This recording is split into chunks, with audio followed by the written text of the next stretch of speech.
आज मैं आपको क्वेश्चन 4 जो है ये एक्सप्लेन करके बताऊंगी। और ये जो क्वेश्चन 4 है आप देख सकते हैं, ये क्लास 9th की Oswal sample paper, Oswal class 9th की मैथ्स की ओसवाल सैम्पल पेपर की बुक है। और इस सैम्पल पेपर की बुक में सॉल्व पेपर से कहाँ तक 2012 से 2019 तक का है। ठीक है, सीबीएसई बोर्ड से है। तो ये ओसवाल सैम्पल पेपर की बुक है, इसी से मैंने ये क्वेश्चन लिया है। और किस चैप्टर से है? लाइन्स एंड एंगल्स से। ठीक है, और ये जो क्वेश्चन है ना, लॉन्ग आंसर टाइप क्वेश्चन में आएंगे 4 मार्क्स के। ठीक है, तो ये सब बोर्ड्स में आ चुके हैं, इंपॉर्टेंट है। इस तरह के क्वेश्चन आपको एनसीईआरटी में नहीं मिलेगा, आरएस अग्रवाल या सैम्पल पेपर की बुक्स में ही मिलेगा। ठीक है, इंटरेस्टिंग क्वेश्चन रहता है। ठीक है, थोड़ा टफ भी रहता है, लेकिन अगर आपने इस चैप्टर को अच्छे से पढ़ लिया है तो आप इजिली इसको सॉल्व कर सकते हैं। तो देखिए क्वेश्चन क्या बोल रहा है, इन द बिलो फिगर, ये फिगर दिया रहेगा। ठीक है, ABCD से क्वाड्रिलेटर, ABCD क्या क्वाड्रिलेटर, क्वाड्रिलेटर किसे कहते हैं? जिसके 4 साइड होते हैं। ठीक है, तो ABCD क्वाड्रिलेटर है। इन विच एंगल ABC 73, देखिए ABC ये एंगल 73 दिया हुआ है, और एंगल C 97, देखिए ये एंगल C, इसकी वैल्यू 97 दी हुई, एंड एंगल D, और एंगल D कितना दिया? 110। इफ AE पैरेलल DC, देखिए ये AE ये लाइन और ये DC, ये AE किसके पैरेलल है? DC के। तो ये दो लाइन आपस में पैरेलल है, इस क्वेश्चन में बोल दिया। एंड B पैरेलल AD, देखिए B ये है और AD ये है, तो ये दोनों लाइन आपस में पैरेलल है। ठीक है ना, तो यहाँ पर देखिए ये दो आपस में पैरेलल है, AE और DC। दूसरा क्या है? BE और AD आपस में पैरेलल है।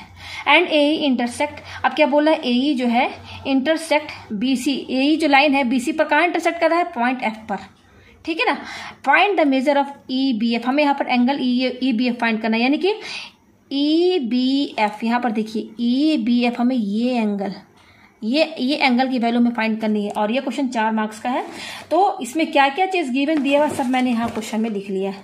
क्वेश्चन में क्या बोला था कि ABCD क्वाड्रिलेटर है। देखिए डायग्राम थोड़ा सही नहीं बना है, ABCD ये क्वाड्रिलेटर है, मैंने लिख दिया है। इसमें क्या बोला? AE जो है DC के पैरेलल है, तो ये AE और ये DC ये आपस में पैरेलल है।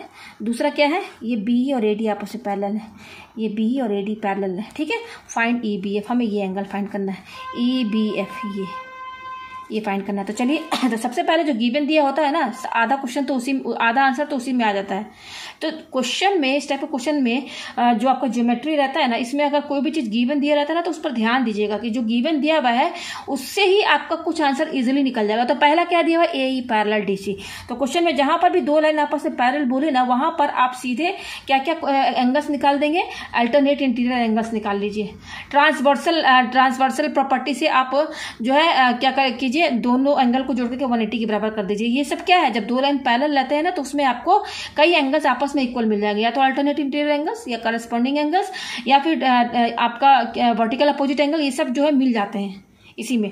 तो सबसे पहले AE पैरेलल DC की बात करते हैं। AE जो है DC के पैरेलल है, तो केवल जो दो लाइन आपस में पैरेलल बोला है, मैं केवल वही डायग्राम बनाऊंगी। ठीक है ना, वही लाइन लूंगी AE। तो AE यहाँ मैंने बना दिया, AE किसके पैरेलल है? DC ऊपर है, देखिए मैं यहाँ DC बना दे रही हूँ, ये रहा DC। ठीक है, AE पैरेलल DC बोला है ना, तो इस पूरे डायग्राम में से AE जैसे बना, मैंने केवल AE लाइन लिया है, और DC के पैरेलल तो केवल DC लाइन ले लिया। ठीक है, ये दोनों लाइन आपस में पैरेलल है, तो डायग्राम ये गिवन के हिसाब से मैंने दोनों लाइन आपस में पैरेलल बना दिया। यहाँ पर भी पैरेलल है दोनों आपस में। ठीक है, अच्छा अब देखिए AD, ये AD जो है, ये AD मिलाइए ये। ठीक है, तो इस पूरे डायग्राम से केवल मैंने इतना बनाया है, केवल इतना। ठीक है, बाकी लाइन मैंने नहीं लिया है। क्यों मैंने ऐसा बताया, अब मैं इसमें समझाऊंगी क्या चीज़ हमें मिलेगा इसमें। देखिए ये एंगल कितना दिया हुआ?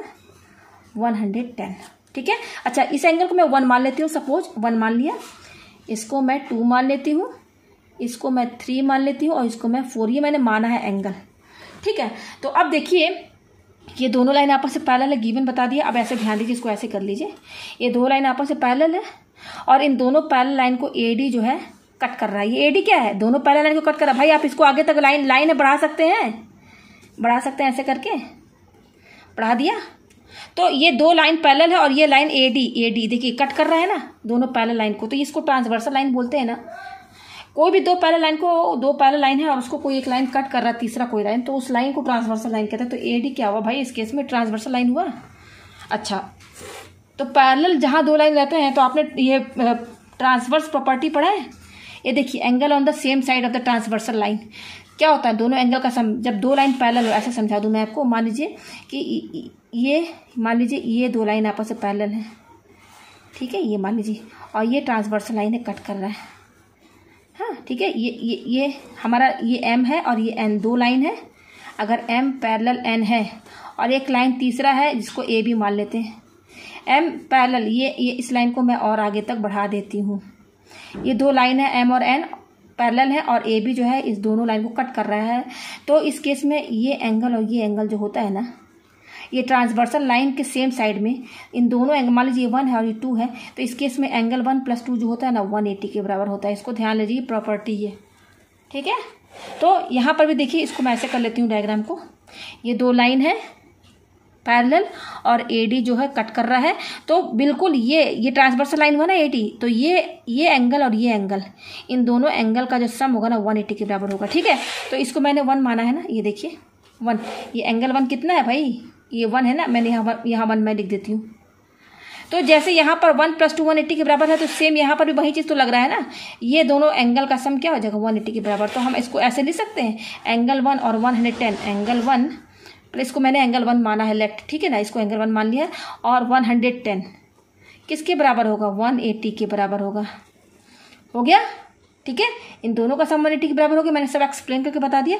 तो यहाँ से एंगल 1 की वैल्यू क्या निकलेगी, ये 110 को हम 100 इसको इधर साइड लेकर जाएंगे तो ये निगेटिव में चला जाएगा। तो एंगल 1 कितना आएगा, 180 में से 110 माइनस करेंगे तो 70 आएगा। तो एंगल 1 कितना आ गया, 70। ये एंगल हमें पता चल गया। अब देखिए यहाँ पर, अब सेम जो है यहाँ पर, ये देखिए ये क्या है, AE है और ये CD लाइन है, ये AE है और ये CD है, ठीक है ना। तो ये दोनों लाइन तो आपस में पैरेलल है। जिस तरह से AD ट्रांसवर्सल लाइन था, उसी तरह से इस दो, ये AE और ये DC जो दो लाइन पैरेलल है, तो CF क्या है, ट्रांसवर्सल लाइन हुआ। तो ये भी ट्रांसवर्सल, ये CF जो लाइन है, दोनों पैरेलल लाइन को कट कर रहा है ना, तो इसका और इसका सम क्या हो जाएगा, दोनों का 180 हो जाएगा। अगर आपको नहीं समझ में आया तो मैं डायग्राम से समझा दूँ। मान लीजिए ये D है और ये C है और ये हमारा है AE, ठीक है। तो अब देखिए ये क्या है, CF है ना, यहाँ मैं केवल CF बना रही हूँ, केवल ये CF, और दो लाइन DC ये बना दिया और नीचे AE। तो AE क्या है, AE जो है DC के पैरेलल है, और CF क्या, ये दिया हुआ हमारा 97, ठीक है। और इसको एंगल मैंने क्या माना है भाई, 2 माना है, तो मैं यहाँ पे 2 लिख देती हूँ। तो आप देखिए ये DC है, इसको चलिए और आगे तक बढ़ा दीजिए भाई, लाइन है ना तो आगे तक बढ़ा सकते हैं। तो देखिए आप यहाँ पर इसको ऐसे करके देखिए, ये दो लाइन आपस में पैरेलल है और ये CF क्या है, दोनों पैरेलल लाइन को कट कर रहा है, तो ट्रांसवर्सल लाइन हुआ CF। तो क्या होगा, ये दोनों एंगल का सम 180 होगा। तो हम यहाँ पर लिख सकते हैं 97 प्लस एंगल 2 किसके बराबर हो गया, 180 के बराबर हो गया ना 180 के बराबर। तो यहाँ से एंगल 2 की वैल्यू निकाल लीजिए। एंगल 2 कितना हो जाएगा, ये 97 180 के साइड ले जाइए तो ये निगेटिव में चला जाएगा। तो एंगल 2 की वैल्यू कितनी आएगी, माइनस कर लीजिए 180 में से 97। तो 10 में से 7 गया तो क्या बचेगा, 10 में से 7 गया आपका 3 बचा, ठीक है। यहाँ बचा 7, तो 7 आपका बचा, तो कितना हुआ यहाँ पर, कैरी आप लेंगे तो 17 में से आपका 9 जाएगा तो क्या बचेगा, 8 बचेगा। यहाँ बचा, माइनस कर लेंगे तो कितना आया 83, तो माइनस कर लेंगे तो कितना आया 83 डिग्री। देखिए अब माइनस सही हुआ कि 10 में से 7 गया 3, यस कभी कभी कंफ्यूजन हो जाता है, ठीक है। यस 7 में से 9, यस ये सही है, ठीक है। 83 आ गया, एंगल 2 की वैल्यू आ गया। तो देखिए एंगल 1 हमारा आगे कितना आया भाई, मैं यहाँ पे ले देती हूँ, एंगल 1 आया 70, मैं यहाँ लिख देती हूँ, और एंगल 2 कितना आया 83, ठीक है। तो एंगल 2 जो है वह 83 आया। अच्छा अब यहाँ पर देखिए, ये एंगल 2 और एंगल 3 आपस में इक्वल है कि नहीं, वर्टिकली अपोजिट एंगल, ये लाइन और ये लाइन आपस में वर्टिकली है ना, ये वर्टिकली अपोजिट एंगल हुआ ना। तो यहाँ पर लिख सकते हैं ना, एंगल 2 जो है एंगल 3 के बराबर है, क्यों, vertically opposite angle. V means vertically, O means opposite, और ये एंगल, तो ये दोनों आपस में इक्वल हो गया। तो एंगल 2 जो एंगल 3 के बराबर होगी, यानी कि एंगल 3 = 83 डिग्री, ठीक है। तो हमको एंगल 2 की हेल्प से एंगल 3 भी पता चल गया, क्योंकि दोनों वर्टिकली अपोजिट एंगल है, ठीक है। अच्छा अब यहाँ पर देखिए एंगल 170 है। अच्छा अभी हमने AE पैरेलल DC, इसको लेकर के जो भी हमको एंगल पता करना था हमने निकाल लिया। अब दूसरा एक और दिया है B पैरेलल AD। अब इस पर ध्यान दीजिए, B पैरेलल AD, ये BE है और ये AD, ये दोनों लाइन आपस में पैरेलल। तो केवल मैं यही 2 लाइन बना के आपको समझाऊंगी। ये देखिए, यस ये देखिए, ये है, ये क्या है, A है और ये D है और ये B है और ये E है।